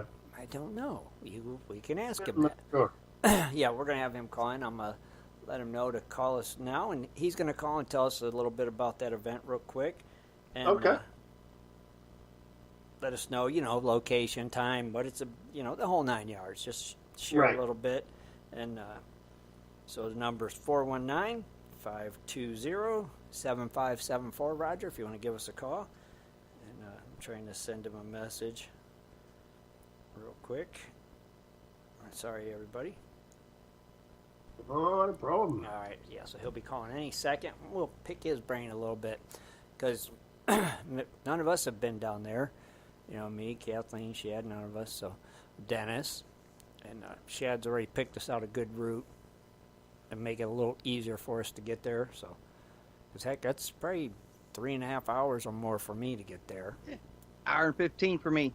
And I think Shad said an hour and 30 for him. So, Dennis, you're the closest. You win. And also, we're going to do a little giveaway on Wednesday's show and next Sunday's show. Aren't we, Dennis? Yep. We picked up and I'll tell you what it is while we're waiting on a phone call. Yeah, go ahead. Just so everybody knows, and Jaron already posted a link in there. And of course Rich had to remind me because I totally spaced it coming in late. I had to work till 8, so I was late getting here. It's a patron giveaway, and you're going to do one Wednesday and one Sunday. Yeah. All right. So we're gonna for May. Draw. We're doing one of the draws on Wednesday, and we're going to do another one on Sunday. Mm-hmm. So go check out the link. Jaron, post it again because I'm sure it's buried by now. He did. It's posted. Thank you, Jaron. Become a premium patron, and that gets you entered into all of the monthly giveaways and anything else we have going on. And if nothing else, just come check it out. Become part of the patron family. It's a good thing. Huh, yes, it is. Keep talking for a minute, Dan. But yeah, it's I'm trying to this phone get going. I already know it's really cool. I already know what's going to be given away. The two things that you have for the giveaway. So. Mm-hmm. Yeah, and you can. But it's too late to get into May. Yes. Right, but it's not too late to get in this month for June for the drawing for the June draw at the end of the month. So. Right. This is true. Yeah. Very, very true. Don't miss out. Yeah, I mean, heck yeah. It's you could kind of tell them sort of. Or no, we'll just tell them we'll just say there's gold, and then there's, how do I put it? Gems. Gems. Golden gems. Yep, that's probably the easiest way to put it, you know. Everybody, you know, I had to restart the Skype computer, of course, but Roger will be calling in 1 second, so we're just kind of stalling right now. So who doesn't like golden gems, though? That's right. Who doesn't? And if you don't like it, you can send it to 160 South Workman Drive. Heck, if they don't like it, I can keep it. You know? No, I'll take it. I mean, I wouldn't have no problem keeping it. None at all. You know, I'm really surprised. You know what? When I saw you when you showed up out there at the Swank Properties, and you had your arm in that sling, and of course it matched your shirt. You've got a black sling. I'm surprised you didn't have that thing stitched, embroidered, and it's saying Crony Club and Prospectors Radio. I just knew. Oh, sorry about that. That would have been But that's what you need to do. You need to take that into your lady that does embroidering, and you need to have that put on there. You know, that is a really cool idea. Yeah, you really should before next weekend. Just stop by and see about having it embroidered. You know, have the Crony Club logo, if nothing else. Yeah. Have it, because it's a black sling, have it say Prospectors Radio on it. I wonder if she could do that real quick I guarantee you can do that real quick. Probably sew one of the patches on there. Yeah, that's actually a good idea. Yeah, it'd be cool. and then when you're done with it, then you can hang it up in your man cave, and you know, because it's got the logo and stuff on it, or you can use it as like a flag maybe later on. You use it as a flag on the dredge or high banker or anything. Yeah, I mean, it's just cool. It's a great idea. I mean, I got those new hats that should be ready this week, and I'll be picking them up. Maybe I can ask her, say, hey, could you just throw that on there real quick? That would be really cool. I bet you could. That would look cool. It would. That'd be really sweet. That's a good idea. Yeah, because it's black. So she could put the Crony Club logo right there on the side. Prospector Radio right there. That would be cool. I might go find me a black sling and just show up with one on there too. Say, well, I'm in uniform. Yeah, and then it's like, hey, you know, get hurt again? Need a sling? It's already got you already got one. It's already got the logo on it. That's cool. Start selling slings. Start selling medical equipment. I like it. I like it a lot. That's a good idea. Man. All right. Let's see. The computer is restarted. So, Roger, give it a try. It says it's ringing, but it's not showing it's ringing here. Maybe Skype's still starting. It is here. Yeah, it's still starting. Hang in there with us, people. Just give us 1 minute. We'll get it. Dang computers. Gotta love it. We're at their mercy. What it is. Oh, no, I hate that. Yeah, I see the old wheel is spinning. It's probably loading Skype is what it's doing.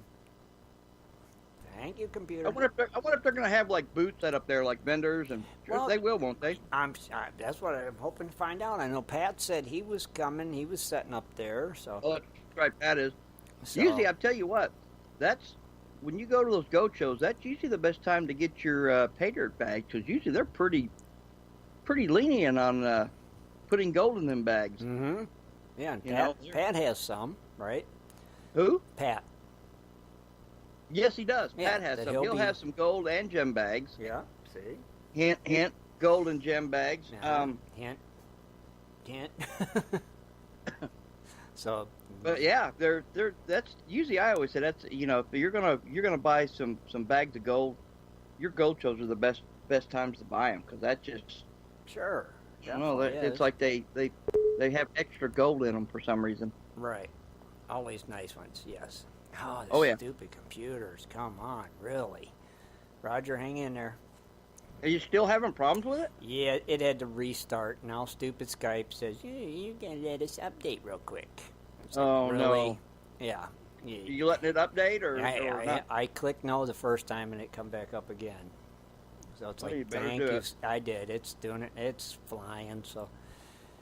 If not, it'll shut you down. Yeah. Yeah, I didn't know you could actually update it when you were on there. So. Well, that's on the other computer. It's on the Skype computer. The call-in computer, basically. Oh, okay. Not on the broadcast one. See, so no, I couldn't do it on this one, the one we're talking on. So Rich, when are we going to see you next? Because I've got this heavy old bucket here for you. I don't know. I got your classifier bucket ready for you, too, so I don't know. Actually, I've got 2 buckets for you. I have to see.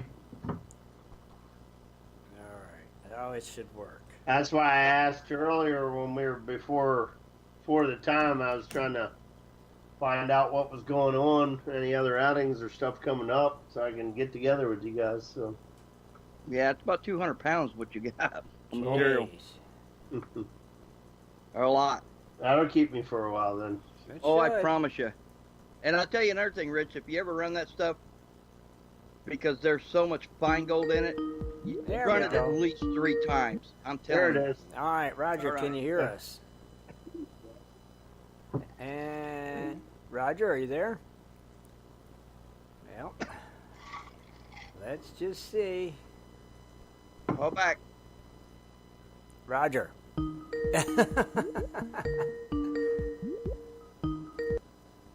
All right, hello. Is this you, Roger?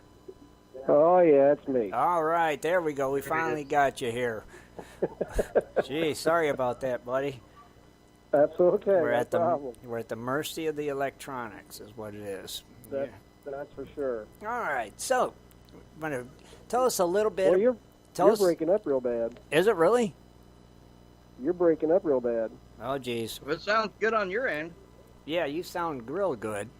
You're breaking up real bad. All right, we're going to hang up and call me back one more time.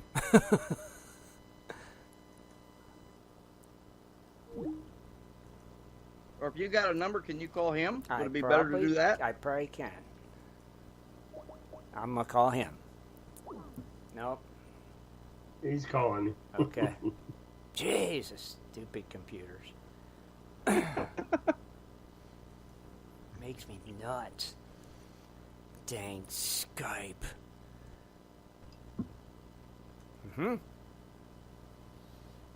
Thank you, Skype. Oh my goodness. All right, Roger, try it one more time. See if we can make this happen. Oh, I tried while we're waiting on him. Yeah. I tried. I actually turned out pretty good. I made a. Oh. Sure. All right, go ahead. All right, Rich. Okay, Roger, what about now? You're still breaking up real bad for some reason. Really? That's strange. I do not know why. It should be good. I mean, I don't know. I don't have an answer for that one. I don't either. Hopefully we won't get knocked off again. I mean, we can hear you really, really loud and clear. So, you know. Okay. Can you hear any of the? Dennis, say something. How do I sound? Am I sounding okay or? Oh yeah, you're sounding all right. Okay. See, that's strange. Don't get it. I guess I'll be the translator. Maybe. So Roger, tell us a little bit about this Dayton Diggers event that's coming up this weekend, you know, and tell us, Sure. you know. Oh, to answer Dennis's question, yeah, I'm a member of the OSPA. Thank you. Awesome. But anyway, our event that's coming up on the 15th is just kind of a get-together, get to know everybody. There's so many different, how to go about explaining it. It's just an event to be able to have everybody put a name to a face and so on and so forth. Mm-hmm.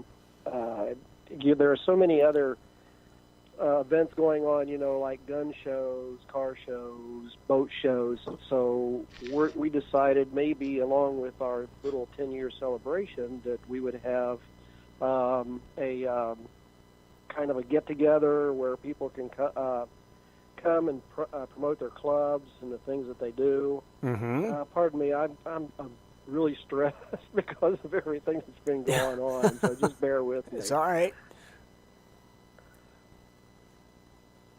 So anyway, like I said, it's going to be from 9 to 5, and the gates open at 7, so it gives us a 2-hour window to get everything set up. Okay. And anybody that needs directions or anything, it's not that hard to find. It's not very far off the highway, off of 75, and it's in Warren County, and it's called Warren County Armco Park. And we plan on, like I said, we're going to have a hunt there, and we're going to have anybody that knows Greg Shipley, follows him at all on Facebook and what he's been doing. He's going to be having a display. Okay. And there's maybe 4 actual clubs that I'm familiar with that actually, they have meetings, get-togethers, they go to hunts and stuff like that. Mm-hmm. And we've been finding out that some of those members don't know exactly how to do research. So Ron Hoffman, who has Treasure Hunter Supply, who's one of our sponsors, he's going to be doing a little seminar too, kind of just, sharing how to find out where to go hunting, metal detecting and things of that nature. Right. Let's see. And we'll have a few things to sell. We've got some showcases that we've got to sell, as well as other stuff extra stuff that people find, like when you go to a bottle dump, there's only so many bottles that you can have. Sure. Yeah, so it gives people an opportunity to add to their collection if they don't have a particular one. Mm-hmm. Also, too, I've been finding out that, there's an ungodly amount of metal detecting clubs online, but they don't, really get together. It's just an avenue for people to be able to share their information and their finds and stuff. Right. And to be kind of a absentee member, I guess you'd want to say. Mm-hmm. So this way it would have an opportunity to where those people that actually post on Facebook would have an opportunity to actually meet some of the other members or other people that post on Facebook. So anyway, like I said, it's just an opportunity for people to fellowship, get together, and enjoy each other's company, share some stories and some finds, and to do that kind of stuff. Right. Now, are you going to have like raffles and stuff too? Yeah, we're gonna have a 50-50 raffle. Mm-hmm. And like I said, we're going to have a hunt where we'll plant some coins at this particular time, and they'll match a certain prize that we'll give away. Mm-hmm. Also, too, that we're asking, we will have registration so that people can, so that we know how many people show up, see what kind of response we get out of this. Sure. The people that actually attend and set up, we'll have well, you just keep breaking up in and out real bad. I'm glad you can hear me though, but yes. I can't hear you all that well. Hear you loud. Well, hey, I don't mean to interrupt you, but one of the requirements I hope you have this weekend, especially for your draws, is Nugget Joe, and is not allowed in it, and him and Thomas are always winning, so they're not allowed to buy any tickets or anything. Well, we're going to have 2 50-50 drawings, so one because we're only there for 9 to 5, right? So it'll be somewhere around 11, I think, something like that, and then later in the afternoon. So Awesome. And there was something about free hot dogs and chips the first 200 or something? Well, because we are open to the public, see, we had to pay extra money to be able to be open to the public. Okay. So this is actually just for any, just people that are curious, so to speak. Okay. For the people that actually attend, because we will have wristbands for the people that actually attend. Okay. And so we know who's who. Gotcha. We'll be having kind of a smorgasbord buffet, whatever you want to call it. People potluck. Potluck. I mean, we'll have some main, like my wife is making barbecue and mac and cheese and some potato salad. Ew. But we ask people that bring stuff too to share, so everybody has a chance to partake. Right. And we'll have water there, but we ask that you bring your own favorite drink. Like if you like Coke or tea or whatever. That way we don't have to end up spending a whole lot of extra money buying stuff that we might end up with a lot of leftovers. Right. But you will take donations, won't you, if someone wants to donate money for bringing the food or drinks? Well, we're always open for donations, but like I said, there's no charge, so. Right. That's what I'm saying. Mm-hmm. Gotcha. Sure. Okay. I think, let's see. Like I said, Ron Hoffman for Treasure Hunter Supply, he'll be set up there selling some stuff. Mm-hmm. And Greg Shipley will be there with some wonderful displays from Fort Laramie. He's working on Anthony Wayne's fort out of Fort Laramie and some other stuff that he's been working on. So anybody that's been following him, he'll have a great display. And like I said, we'll have some items to sell. So, okay. And I guess Detectives is sending some T-shirts for giveaways. Nice. So. Okay. It'll be cool. And it's the one day event, Saturday only, 9 to 5. Correct. And Correct. And this is a free event to come in and stuff like that, correct? So. Sure. Nice. Sure. And so if anybody's in that area and would like to come out, they just come on out and check everything out and see what's going on. Sure. Meet some new people and, hang out. And sounds like it'd be a lot of fun. And this absolutely. This is the first time you've done this, right, Roger? I mean. Yeah. It's been talked about between me and a couple of other people. Right. For the past couple of years. Like I said, the gun shows, boat shows, that kind of stuff. Oh, sure. But never anything for metal detectorists. Right. So we thought, because instead of trying to have a separate event, we would incorporate this in along with celebrating our 10-year anniversary. Right. Okay. And who knows? I mean, down in this area, it's getting harder to find places to hunt and put on a big club hunt. So there's the possibility that this may lead to something else or something different down the road. But we just wanted to see how it would go and see how receptive it would be to people in the area. Right, and this being the first one, this one just kind of getting the feelers out there and see how it does, and if it goes off, great, and got a good crowd, it's something you might consider doing every year. You never know, right? That's a possibility. That's a possibility. And but we'll have stuff with the club history and everything.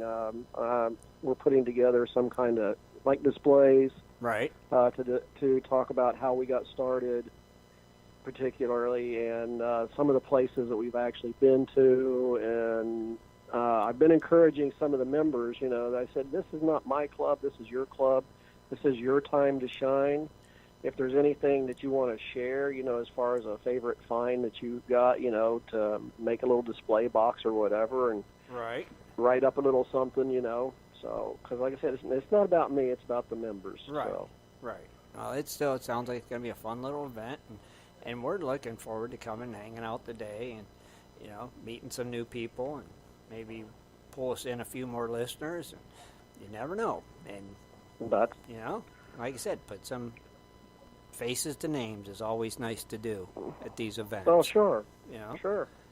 And then we all like metal detecting, so it gives us a chance to see what's out there and you know, if there's any equipment and stuff. I know Pat's coming too. Pat, you know, he'll be there. So we just seen him at the Faucet. So I know I talked to him. Sorry. No, that's okay. You're fine, buddy. No, go ahead. And I'm not sure. I think Josh might try and make it. I haven't. There hasn't been a whole lot of RSVPs, so it's just kind of like how many shows up. Right, and that's a lot of times the way it is. They just show up. They forget about the RSVP, and they get up Saturday morning and go, oh, you know, I think I'll go to that event. You know, I know what's going. Another thing that you can advertise in this event, if they show up for that weekend, they can get a picture and a signed autograph from Tim Grimes. from Dennis Dayton. Not me. Yeah, but it'll be fun. We'll have fun. We always do. You know, that's the thing. Yeah, so. I mean, I've invited people like our local state senator and some other people that's been responsible for allowing us to be able to have opportunity to recover history for them. Right. And the area that we're having it at one time used to belong to a Shaker farm back in the 1800s. Right. And so they still allow metal detecting on the property too. Well, that's cool. Anybody who wants to try their hand at walking around, because it's a park that was started by Armco Steel, and it's got a fishing lake on it. It's got biking trails, hiking trails, horseshoes, nice. You know, all around type kind of park. So you know, it's a good event. You know, if you want to, you know, spend some time visiting with us and then go kind of investigate, metal detect around the area and stuff like that, you can do that. Cool. That'll be fun. Shad, bring your detector. Sure. He always tends to forget it. You know, so make sure you remember this time. I'm sure there'll be an extra one there you could probably borrow. Nice. All right, that'd be cool. Yeah, so we'll be there. We look forward to seeing you, Roger, and like I said, meeting some new people, and you know, sure. I think it'll be fun. Yeah. Well, yeah. One other thing, Team XP Team USA is going to be there. Oh, okay. Yeah, they're actually coming in on Thursday, and they're going to be doing some YouTube shooting on Friday. Oh, okay. So now, but they'll also be there on Saturday. All right. Now here's a question. Now, say somebody's coming in from out of town. They wanted a hotel. Is there any hotels close by there? Yes. There's. Let's see.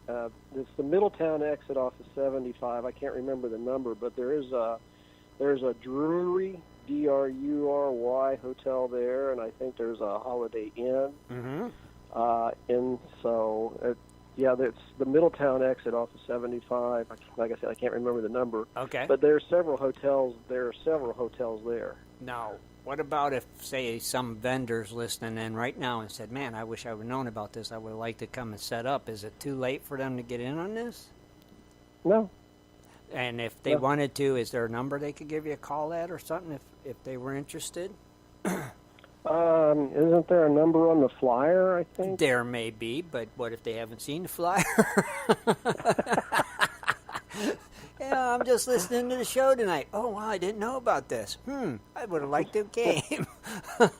Okay, well, they can try my home phone number, which is 937-550-4588. Or they could probably find you on your Facebook group, too, probably as well.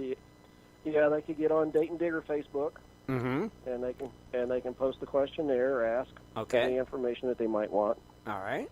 That'd be cool, because you never know. I mean, it happens, you know.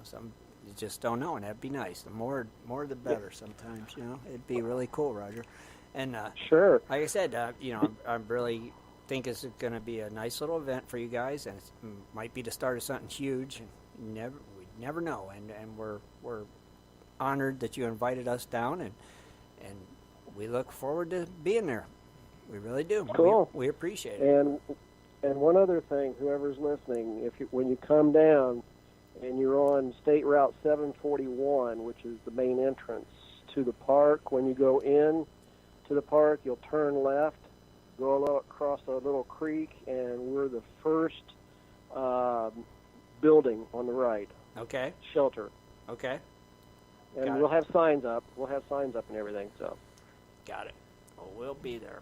And Jaron just posted a link in the chat room for the Facebook Dayton Diggers. So thank you, Jaron. And Roger, thank you for calling in, brother, and thanks for putting on the event. And we will see you this weekend. Yeah, thanks for having me. Oh, look forward to seeing you. Our pleasure, buddy. We'll see you Saturday. Take care. All right, you too. Bye, Roger. All right, pretty cool. Sounds like it'll be fun. Shad, remember to bring your metal detector. Dennis, you bringing yours? Yeah. Yeah. I'll dig mine out. I'm going to bring it. Definitely bringing mine. Oh, heck yeah. Heck yeah. So, what else do we got? Anything else that we skipped or forgot it about or anything like that? Yeah, kind of one thing I forgot during my story. I forgot to mention Brian James. He helped us out a lot because I would have burned up my four-wheeler if it wasn't for him. Uh-oh. 'Cause I had a jag on. I had a pretty good jag on my trailer to try to get that stuff up that real steep ravine hill. Uh-huh. And we hooked it to the back of his pickup truck, and he pulled his vehicle up out of there with my trailer on it and got a little scratch on the side of his truck from a tree sticking out. He got his first ding on his truck. Oh, no. Kind of felt bad about that. But yeah, of course. And when we went back down, me and Kerry got that branch off the road. That way he wouldn't hit it again. Mm-hmm. Well, yeah, cool. he helped us out a lot getting our equipment out of there. And thanks again, Brian. Appreciate it. Way to go, Brian. Awesome, brother. Good job. Man, pretty cool. So, well, I guess then I think that's everything. I think we covered it all. Well, I don't have enough time, but I was going to do Lost Treasures, but we ran out of time. God dang, we did, didn't we? You okay to save them? Oh, yeah, I can save it. All right, cool. Save them. We got them. Save them. Hang on to them. I got a good one, too, so. All right, cool. That'll give people something to think about. What event we got coming up?